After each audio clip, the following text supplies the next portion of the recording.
हाय दोस्तों, आज की वीडियो में हम डिस्कस करने वाले हैं एक बहुत अच्छी स्टोरी और प्रॉपर उसके मीनिंग्स मैं आपको बताऊंगी। और स्टोरी काफ़ी इंटरेस्टिंग है। स्टोरी के साथ आपका इंग्लिश का जो वर्ड्स है, जो आपकी प्रोवर्ब्स है, वो भी आपकी रिवाइज इसमें अच्छी होने वाली है।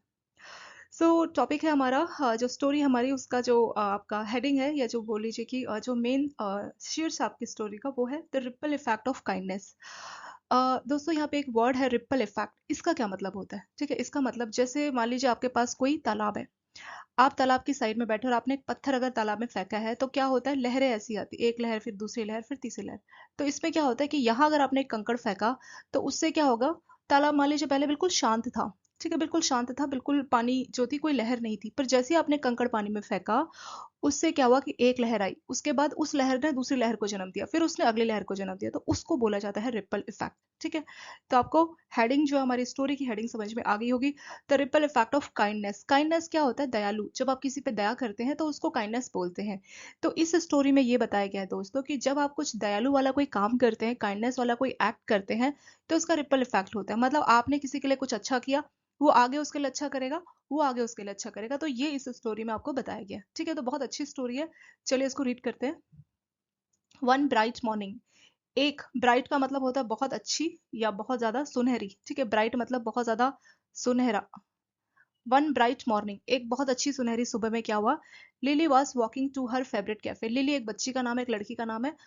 She was walking to her favourite cafe. Cafe जहाँ पे आप लोग कॉफी, ये सब चीजें पी सकते हैं, कॉफी चाय। तो लिली जो है, लिली वॉज वॉकिंग, वो जा रही थी। कहाँ जा रही थी? टू।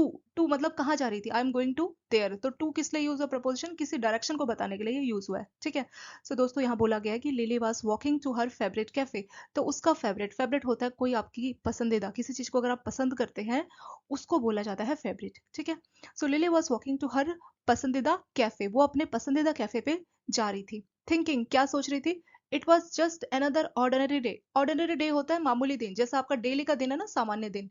तो ऑर्डिनरी डे का मतलब हो गया सामान्य दिन। तो जब वो जा रही थी तो उसको लगा जैसे बाकी दिन है नॉर्मल, ये भी वैसा ही दिन है, ऐसा वो सोच के जा रही थी। Little did she no. Little did she no. Little did she no का लिटिल डिड शी नो का मतलब होगा उसे ये मालूम नहीं था। ठीक है, उसको ये पता नहीं था। लिटिल डिड शी नो, ये जो चार आपके सामने वर्ड्स हैं दोस्तों, इसका मतलब होता है कि उसे यह पता नहीं था। उसे क्या पता नहीं था, वो अभी हम देखेंगे। उसे यह पता नहीं था। क्या पता नहीं था?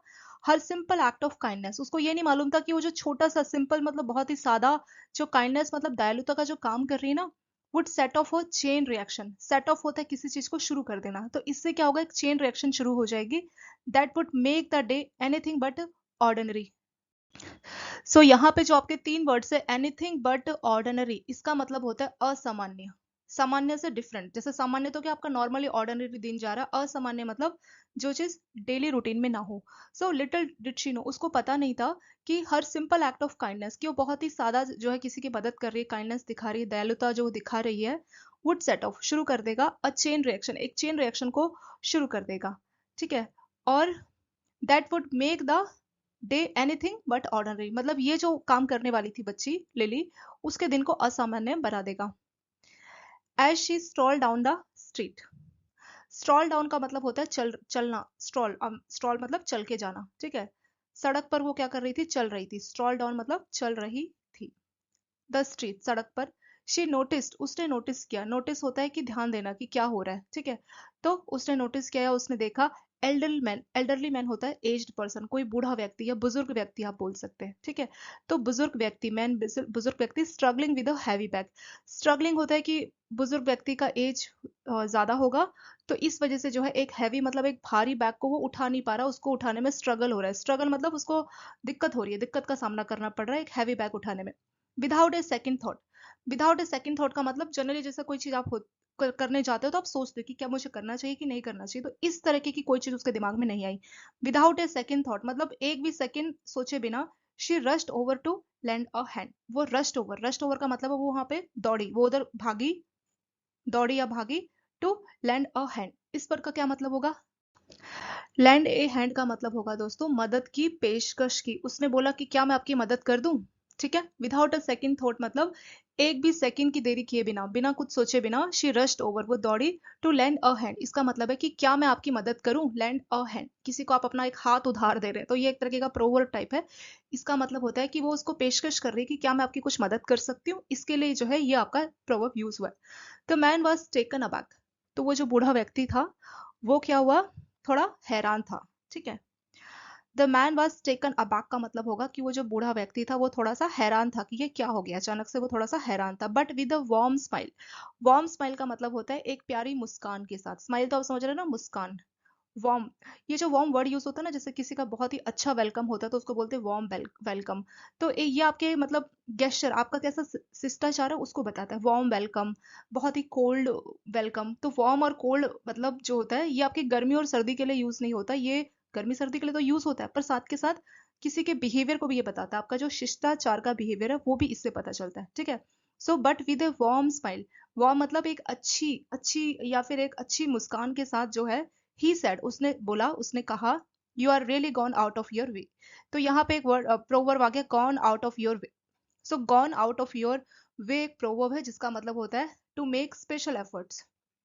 जब आप अपने नॉर्मल काम से कुछ स्पेशल एफर्ट्स लगाते हैं, कुछ अलग से कोशिश करते हैं, तो उसके लिए ये वर्ड यूज होता है गॉन आउट ऑफ योर वे। ठीक है, तो ये चार पांच जो लेटर्स है gone out of your way, तो ये किस केस में यूज होता है दोस्तों, ये यूज होता है जब आप कुछ स्पेशल एफर्ट्स करते हैं। जैसे मान लीजिए लिली चाहे तो सीधे अपने घर भी तो जा सकती थी ना, मतलब सॉरी सीधे कैफे जा सकती थी, पर उसने देखा कि एक बुजुर्ग व्यक्ति जो अपना भारी सामान उठाने में उसको दिक्कत हो रही है, तो वो फटाफट गई।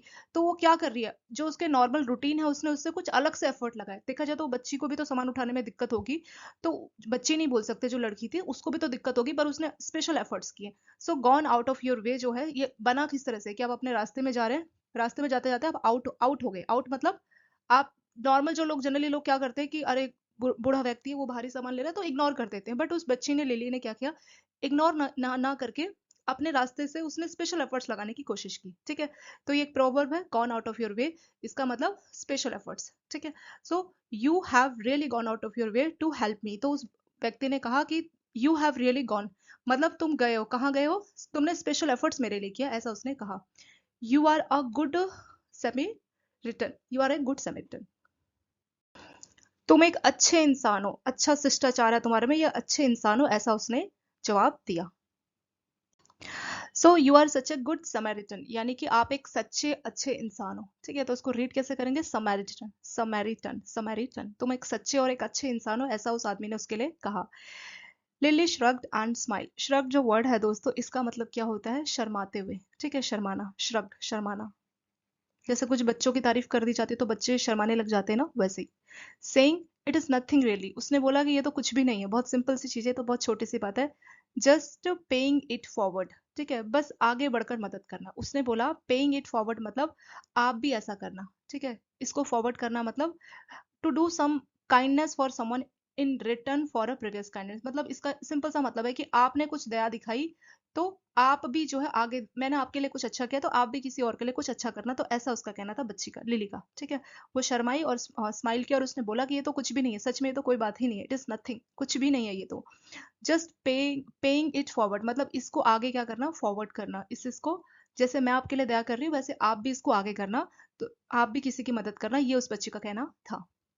The Elder man was deeply touched, तो उसकी ये बात सुन के जो बुजुर्ग व्यक्ति है वो काफी खुश हुआ। डीपली टच मतलब जो चीज आपको बहुत दिल तक, आपके दिल को छू जाए, इस तरह का उस आदमी पे असर पड़ा।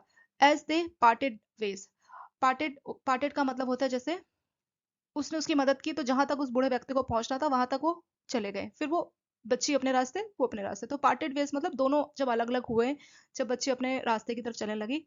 He called out, he called out मतलब उसने कहा, मैं यह कभी नहीं भूलूंगा। ठीक है, उसने कहा, he called out I will never forget this, never मतलब कभी भी नहीं, forget, I will never forget it, तो विल के साथ आप जानते हैं ना, विल के साथ जनरली आपकी फर्स्ट फॉर्म यूज होती है। I will never forget this मतलब मैं इसे कभी भी नहीं भूलूंगा। यंग लेडी, उसने उस बच्ची की उस लेडी को या उस लड़की को कहा।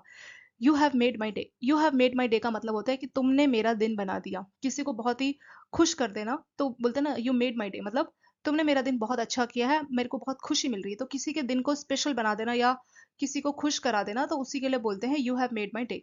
जैसे मान लीजिए आप अभी सर्दी हो रही है तो आप सर्दी में कहीं बाहर जाते हैं और आपको कोई दिखता है कि बहुत ठंड हो रही है और उसके पास कोई कंबल नहीं, तो आपने मान लीजिए कोई छोटा सा कंबल उनको गिफ्ट कर दिया, तो वो पर्सन आपको रिप्लाई करेगा you have made my day, मतलब तुम मेरे दिन को बहुत ही स्पेशल बना दिया, मेरी तुमने बहुत ही मुझे काफी खुश कर दिया। तो ये उसका कहना था। Feeling a sense of joy in her heart, तो जब कोई ऐसी पॉजिटिव बात करेगा तो उसको क्या होगा, उसको जॉय मतलब खुशी, खुशी उसको दिल में लगेगी। तो वो जो बच्ची थी उसको सेंस ऑफ जॉय मतलब उसको खुशी लग रही थी दिल से ही। Lily continue on her way, she continue on her way मतलब वो अपने रास्ते में जाने लगी। But little did she know, उसको मालूम नहीं था, this small act of kindness would cause a ripple effect, उसको मालूम नहीं था कि उसने जो छोटा सा अच्छा काम किया तो उसका रिपल इफेक्ट होगा। रिपल इफेक्ट मैं आपको बता चुकी हूँ कि आप एक पानी में कंकड़ फेंकिए, एक लहर आएगी, उससे दूसरी लहर, तीसरी लहर।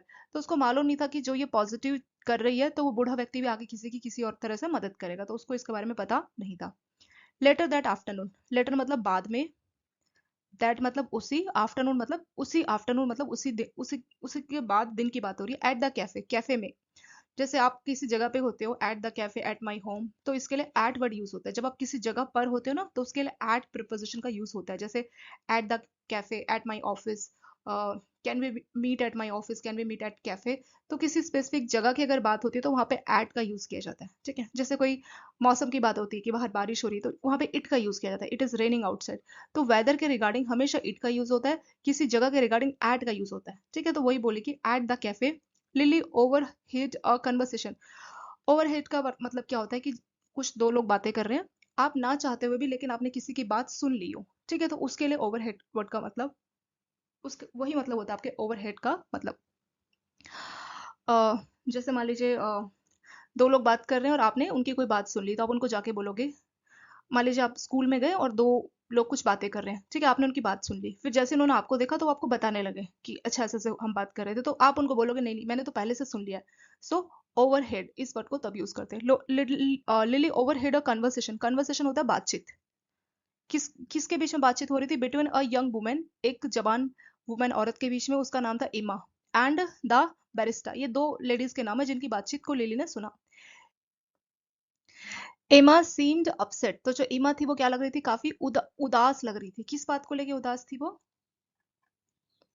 ठीक है, शी सीम्ड अपसेट, अपसेट हो गया आपका उदास। And was on the verge of tears, verge मतलब बिल्कुल उसकी आंखों में आंसू थे, मतलब बहुत ज्यादा वो उदास थी और उसकी आंखों में आंसू थे, ठीक है। वर्ज ऑफ टीयर्स मतलब बिल्कुल ही रोने वाले होते ना, मतलब प्रॉपर आंसू ना निकला हो, बस आंखों के अंदर आंसू, तो उसको बोला जाता है वर्ज ऑफ टीयर्स। ये जो वर्ज है इसका मतलब ये भी होता है कगार, जैसे तुम गिरने के कगार पे हो, ये इस कगार मतलब बिल्कुल ही, टीयर्स मतलब बिल्कुल ही वो रोने वाली थी, उसकी आंखों में आंसू थे। बरिस्टा जो उसकी दूसरी सहेली थी, सीइंग दैट ईमा was having a rough time, तो उसने देखा कि ईमा का जो टाइम है वो सही नहीं चल रहा, ठीक है। सो उसने क्या कहा, you know I think it is just one of those days, ठीक है, when everything goes wrong. One of, जब भी आप ये वन यूज करते हैं तो उसके बाद कुछ भी आप लगाओगे उसके पीछे एस लगाएगा, जैसे one of the mangoes, one of the mangoes. तो इस तरह की कोई भी चीज होती है वन के बाद तो उसके पीछे हमेशा एस या ई एस लगाया जाता है। सो उसकी जो सहेली थी उसने बोला it is just one of those days when everything goes wrong. तो कई बार आपका टाइम ही खराब होता है कि आप कुछ भी करो वो बहुत ही खराब जाता है, तो वही जो है बरिस्टा ने उसको बोला। सो उसके टाइम को देख के बरिस्टा ने बोला कि यू नो तुम्हें मालूम है, I think it is just one of those days, ये वही दिन है व्हेन एवरीथिंग गोज रॉन्ग, कि कुछ ऐसा टाइम आता है कि जब आप कुछ भी कर लो सब कुछ गलत हो जाता है, ठीक है। कभी कभी ऐसा होता है कि जो भी आप काम करो एवरीथिंग गोज रॉन्ग, सब कुछ गलत होता है, but you have got to roll with the punches. तो यहाँ पे फिर से आपका एक प्रोवर्ब आ गया है। प्रोवर्ब क्या है, रोल विद द पंचेस, ये जो है इसका मतलब क्या होगा, रोल विद द पंचेस का मतलब होता है to adapt to difficult situation, मतलब बहुत ही आपकी लाइफ में बहुत परेशानी आए उसके हिसाब से आप खुद को ढाल लीजिए, ठीक है, अडॉप्ट टू डिफिकल्ट सिचुएशन। तो ये उसकी सहेली का कहना था कि but you have got to roll with the punches, मतलब अब तुम क्या कर सकती हो इसमें, क्योंकि टाइम तो भी खराब चल रहा है, कि तुम्हें अब क्या करना है, अडॉप्ट करना है इस डिफिकल्ट सिचुएशन में, तुम्हें अपने आप को इसी हिसाब से ढालना है और तुम्हें अपनी मतलब कोशिश करनी है कि ये अपना आप ही ठीक हो जाए, इस परिस्थिति से तुम्हें कैसे निपटना है ये तुम्हें देखना होगा। इसके बाद क्या हुआ, इमा साइड एड नोडेड, ये जो वर्ड है आपका साइड, इसका मतलब होता है गहरी सांस लेना, ठीक है, गहरी सांस लेना। जैसे कोई आपको कुछ बहुत ही दुख भरी बात बताता है तो आप बहुत ज्यादा गहरी सांस लेते हो ना, इस तरह से। एंड नोडेड, नोडेड होता है सिर हिलाना, मतलब उसकी बात में से ईमा भी राजी थी कि हाँ ऐसा होता है कि कई बार टाइम ही बहुत खराब आता है, हमें खुद को थोड़ा सा उस हिसाब से ढालना होता है, वो टाइम चला जाएगा, इस तरह से ईमा का भी मानना था। सो ईमा ने उसकी बात सुनी, उसने गहरी सांस ली और नोटेड और सिर हिलाया। But she looked far from reassured. But she looked far from reassured. Reassured मतलब जो उसको एश्योरेंस दिया। एश्योरेंस मतलब जैसे आप किसको बोलते हो ना कि सब ठीक हो जाएगा, चिंता मत करो, तो रीअश्योरेंस से वो जो है फार फ्रॉम मतलब जो उसको एश्योरेंस दी गई थी उसका उस पर ज्यादा असर नहीं हुआ था। जैसे आप किसी को बोलते हो कि ठीक हो जाएगा, तो वो सामने वाला बंदा इमीडिएटली परेशान ना हो, या अगर परेशान है या रो रहा है तो चुप हो जाता है, ऐसा नहीं होता जनरली। तो सेम ऐसे यहाँ पे भी हुआ था कि वो जो है अभी भी परेशानी लग रही थी वो एमा। लिली हैविंग ओवरहियर्ड, तो लिली ने तो ये बात सुन ली थी। कुड नॉट हेल्प, वो उनकी मदद तो नहीं कर सकती थी, बट फील फॉर हर, पर उसको जो है वो फील हो रहा था कि कैसा उसको लग रहा होगा, उसको उसके लिए बुरा फील हो रहा था। Remembering how a small gesture had brighten the elderly man day earlier, तो उसको याद आ रहा था कि कैसे उसने जो छोटा सा गेस्चर दिखाया, जो छोटी सी मदद की थी। यहाँ पे जो गेस्चर वर्ड यूज हुआ है, तो उस छोटी मदद से जो है हैड ब्राइटन, ब्राइटन होता है किसी चीज को बहुत ज्यादा उजागर कर देना, कुछ अच्छा कर देना। तो जो एल्डर मैन था, जो बुजुर्ग व्यक्ति था, उसका दिन काफी अच्छा हो गया था। So Lily decided to step in. Step in होता है कि कुछ शुरुआत करना, तो लिली ने जो है सोचा कि कुछ इनके लिए करना चाहिए। सो स्टेप इन का मतलब यहाँ पे हो गया कि वो कुछ उसकी मदद करने जा रही है, ठीक है, step in. She walked over to Emma. Walked over होता है कि वो चल के गई, किसके पास गई, एमा के पास गई। एंड सेड, और कहा, हे आई कुड नॉट हेल्प, तो उसने उसको कहा कि "अ, तुम बहुत परेशान हो, I could not help but over here", वो बोल रही कि मैं आपकी मदद तो नहीं कर सकती लेकिन मैंने आपकी बात को सुन लिया। ओवर हियर मतलब जो आप बोल रहे थे मैंने सुन लिया। समटाइम्स, कभी कभार, life throws us a curve ball but you can't let it get the best of you. ये जो वर्ड है दोस्तों, कर्व बॉल, इसका मतलब क्या होता है? देखिए, थ्रोज अ कर्व बॉल का मतलब होता है, ये आपकी एक प्रोवर्ब है, throws, sorry, throw a curve ball. इसका मतलब होगा कि एक अनएक्सपेक्टेड या कोई चैलेंज आपकी लाइफ में अचानक से आता है, चैलेंज आना या कुछ अनएक्सपेक्टेड होना, जो आपने सोचा उस हिसाब से ना हो। आपने सोचा था कि 12th क्लास में आपके 90% आएंगे लेकिन सिर्फ आपके 50% ही आए, तो एक चैलेंज आ जाना, या जो आपने सोचा उस हिसाब से कुछ ना हो, तो उसके लिए जो है थ्रोस और कर्व बॉल वाला वर्ड यूज किया जाता है, ठीक है। तो समटाइम्स ऐसा होता है कि जो लाइफ है वो हमें कुछ चैलेंजेस देती है, but you can't let it get the best of you. But you can't let it get the best of you मतलब हमें उस चीज को खुद के ऊपर हावी नहीं करना। लाइफ में चैलेंजेस है, उसकी वो चैलेंज हम पे हावी हो जाए ऐसा हमें नहीं होने देना, ठीक है। हमें उस चैलेंजेस को खुद पे हावी ऊपर होने नहीं देना। How about I buy you a coffee, तो वो पूछ रही है उसको कि हाउ अबाउट, कैसा रहेगा कि मैं तुम्हारे लिए कॉफी खरीदूं। It is on the house.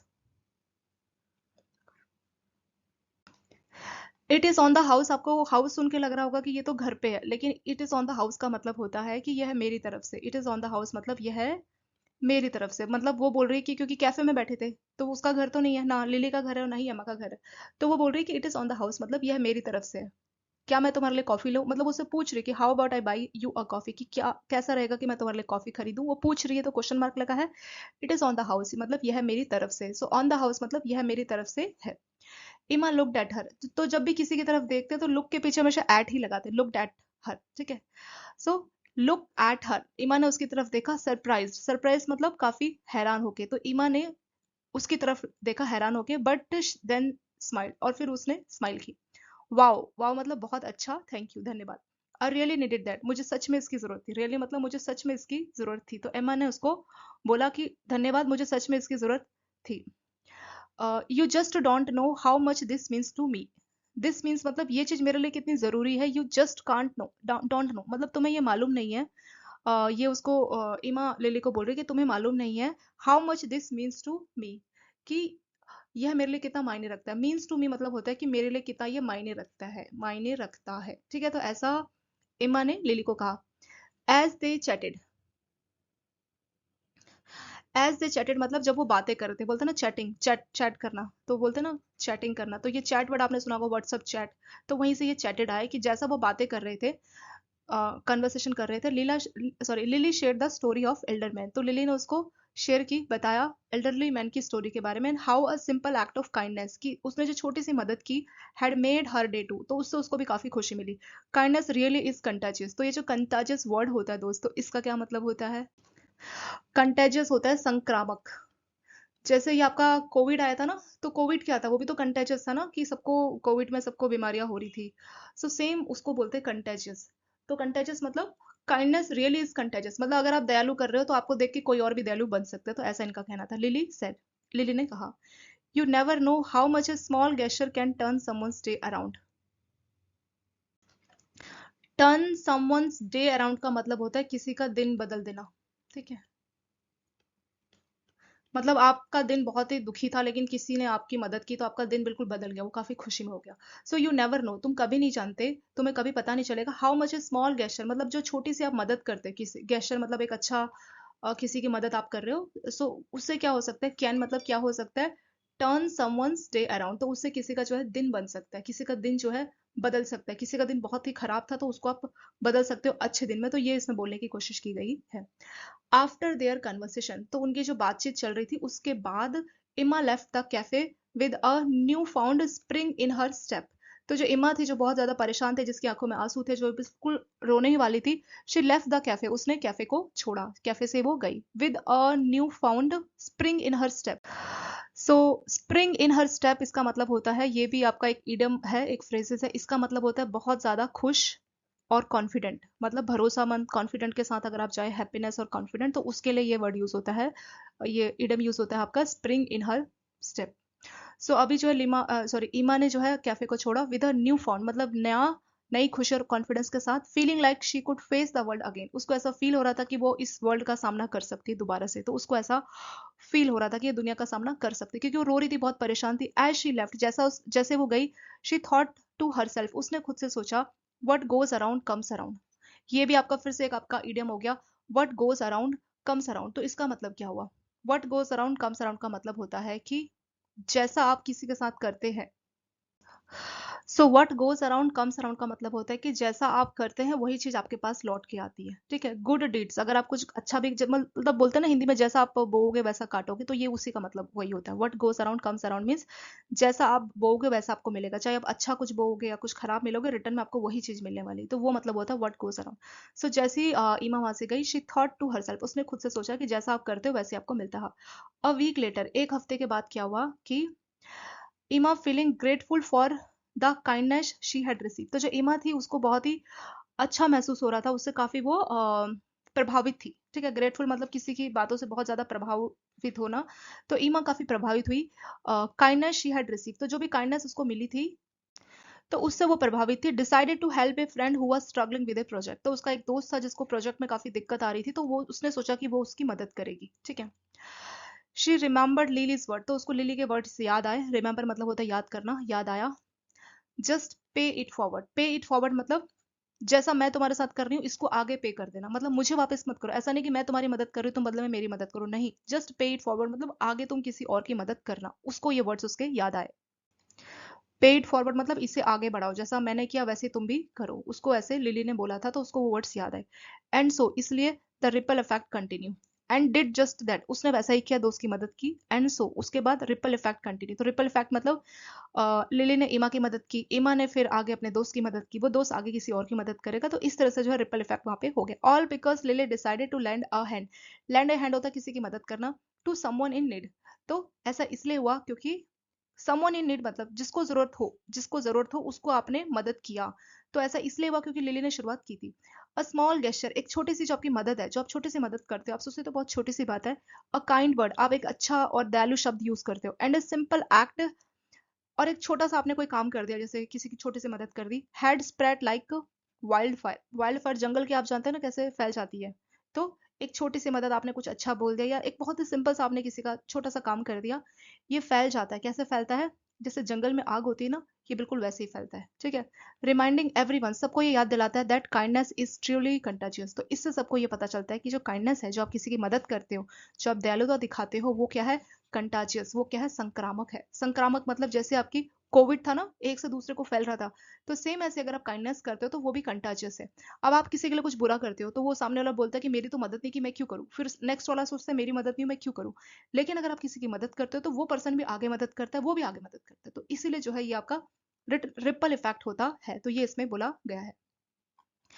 और एक छोटी सी चीज मैं आपको यहाँ पे बोलना चाहूंगी कि it is on the house. It is on the house मतलब यह मेरी तरफ से है, या इसको आप ऐसे भी ले सकते हो कि ये फ्री ऑफ कॉस्ट है। तो ऑन द हाउस को तब भी जैसे आप यूज़ कर सकते हैं, कोई चीज़ आपका अगर आप फ्री में दे रहे हो ना, तब भी आप ये वर्ड यूज़ कर सकते हो कि ये मेरी तरफ से है, या ये फ्री ऑफ कॉस्ट है, मतलब इसके लिए आपको पैसे नहीं देने, क्योंकि वो मेरी तरफ से है, तो इसका मतलब ये होता है।